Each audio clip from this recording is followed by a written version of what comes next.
I guess the best place to start is by explaining why I'm here and a little bit about what I do. I started in e-learning before the dot-com boom, so before people were supposed to know about e-learning. And I started this thing called the Virtual Business School, and we registered the name. And I had the great joy of having all my colleagues at Ashridge, where I used to work, laugh at me.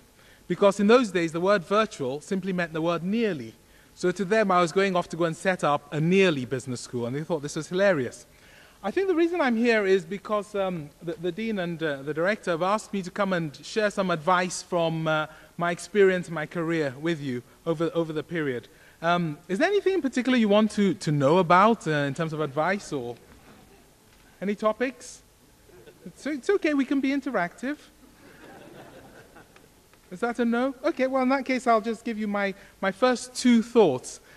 First thing is, hopefully you're going to go into business, so things to remember. Always borrow money from pessimists. They don't expect it back. And the second thing to remember is never take beer to an interview.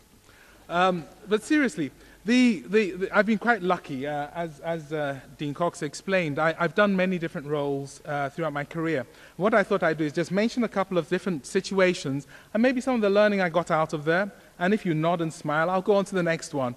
My headache is that I'm used to presenting for long periods of time over seminars and so on.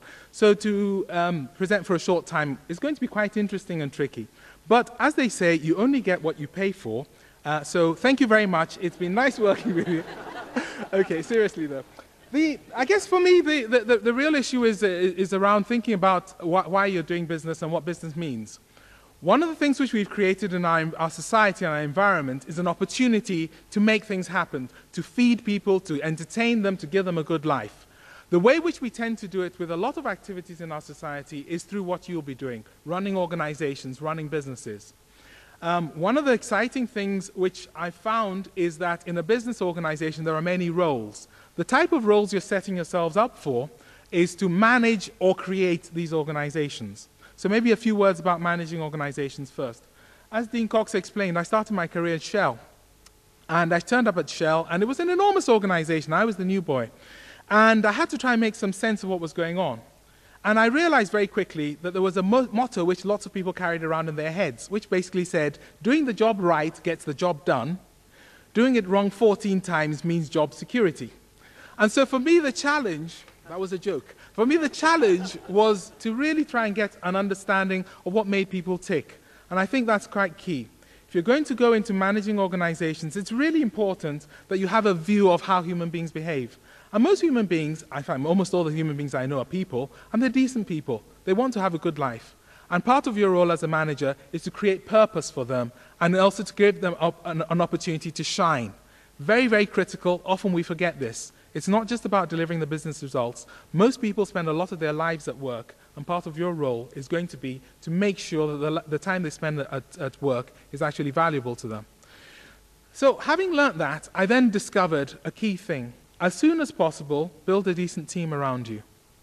People in a team have a common vision, hopefully a shared one, which you share with them. But in addition to that, they have a reason for working together. They depend on each other, and that makes it worthwhile. It makes people personally accountable. And you'll find that actually gives you a lot of value through trying to deliver your outcomes. Then I moved on to Ashridge. I joined Ashridge by accident. I'd come out of Shell. I was working as a consultant. I saw an advert for a business school, and I applied, and I got the job. And I got the job, and I started as a very junior tutor. And I was lucky. About every 3 months, they promote me. And I couldn't figure out what I was doing. It took me years to figure out what I was doing. They say life is lived forward and understood backwards. And there were really only two things I was doing. One was I was going out of my way to make our customers incredibly happy, which meant they kept buying more. And the more they bought, the more I had to be promoted to be senior enough to deal with the size of clients. I didn't realize this. The second thing, which also I did by accident, and again something which you can learn from, is whenever I saw an issue in the organization, I would go and fix it. I was young, stupid, and naive. I would actually go and try and fix it. And that meant that I kept resolving issues which had been in the organization for a long time and no one had tackled. So that was a second thing. I don't think I was particularly courageous. I think it was more naivety, plus something else I learned later, a way which I had discovered of thinking. If you're going to make anything happen, you have to dream the dream. Without the dream, nothing happens. But if you just dream the dream, you get overexcited about it, and you rush off and you do something. And it usually doesn't work. So you have to actually be self-critical. Look at what's likely to go wrong. Get a feel for what's likely to go wrong. Spend some time thinking, and then use that understanding to make it happen. And that was what I learned for that particular experience. Third phase was actually going off and starting a business myself. Very silly thing to do. I was in a business school. I had security, a pension. I rushed off to set up my own business. The good news is I still have my own house, which is always a good idea. But in terms of starting a business, I don't know, do any of you want to start a business? Is it something which you've thought about doing? Any hands going up? 1 or 2 hands going up? Okay. The exciting bit is everyone says, oh, it'd be great to start a business. And they get very excited about it. That's not the hard part. The hard part is keeping it going. The starting is easy. Most of them tend to fall over. What you discover very early on is you discover that invoices travel through the post at twice the speed of checks. So it's very, very important to very quickly build an understanding of what makes an organization tick. I've already talked about people and the absolute critical importance of finding people you really, really value and want to work with. The second bit is courage. And then there's a little mantra which it's worth having in your mind. Thought. If you think something through twice and fix it once, it usually works. Think rather than act. The second is speed. Once you've thought about it, get on and do it. The chances are someone else has thought about it too, so you've got to get there first. And the third thing is discipline. Discipline seems like a strange thing, but once you start to work for yourself, you don't have a boss, you don't have college to say, wake up, it's 8 o'clock, get to the office. So you've actually got to be disciplined to move things through. And what you find is that thought, speed, and discipline actually solve almost all the problems you're likely to have. So I'm going to finish off thinking about starting your own organization with one other piece of information. It's absolutely critical, once you're on your own, to celebrate your successes. Set yourself goals. When you achieve them, celebrate them. One which I live with and I love is we set ourselves a goal that when we hit £1 million in terms of turnover, we'd buy ourselves a corporate helicopter. And we hit £1 million, and we did. We couldn't fly it, but we bought one anyway. The issue there is, celebrate it in a way which will be memorable, so you feel special.